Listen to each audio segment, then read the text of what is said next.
Hello, everybody. We are back at the Pacific Hackers Conference. I am here with one of the participants in this two-day conference, and we're going to talk about something that's really important for all stages of our career in cybersecurity because it is something that moves very quickly, and that is cybersecurity itself.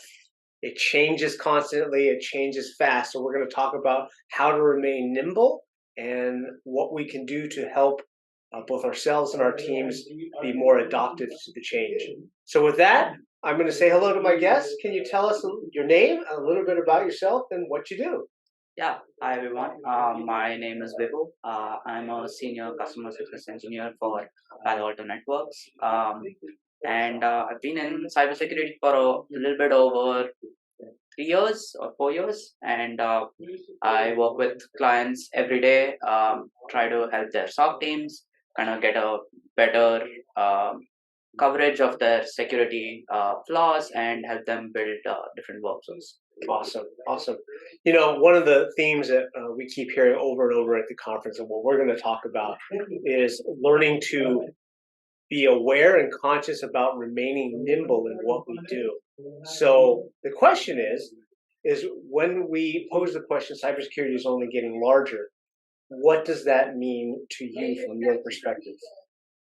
I would say it's getting larger and bigger in the sense of processes, in the sense of tools, the vendors, and the sheer scale of data.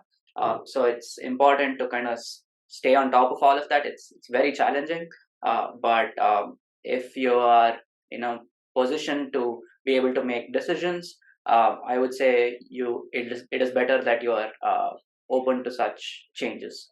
Open to such changes. Yeah, you said something really interesting a minute ago about the scale of data, how much data is out there, how fast it's growing, the number of tools and companies providing solutions, and trying to remain nimble through all of that. So, what insights and advice about remaining nimble and fluid would you like to share with our viewers?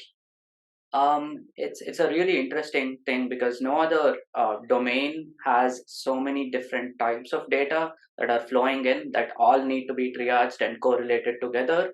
And the one advice I would have is go back and look at what you've built and kind of see if it's relevant and working for you today, and also be open to seeing what's out there today in terms of solution, and kind of it's having a really tight closed feedback loop. Tight, closed feedback loop. It's not the first time I've heard that.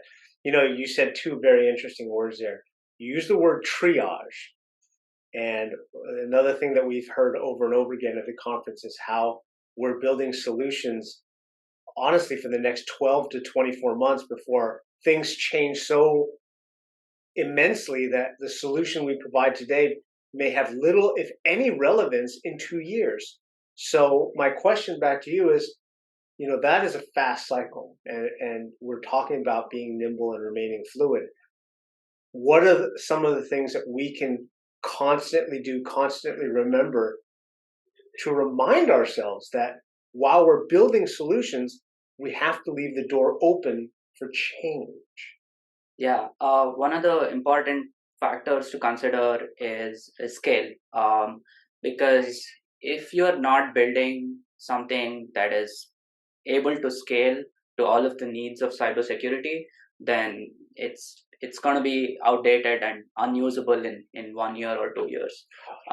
So it might be a really good tool that does all the latest and greatest machine learning techniques, but if it's not built to scale, if it's not user friendly, if it is not doing what it's supposed to do, with all of the different kinds of inputs that might change over time, then you're not doing a great job at that tool.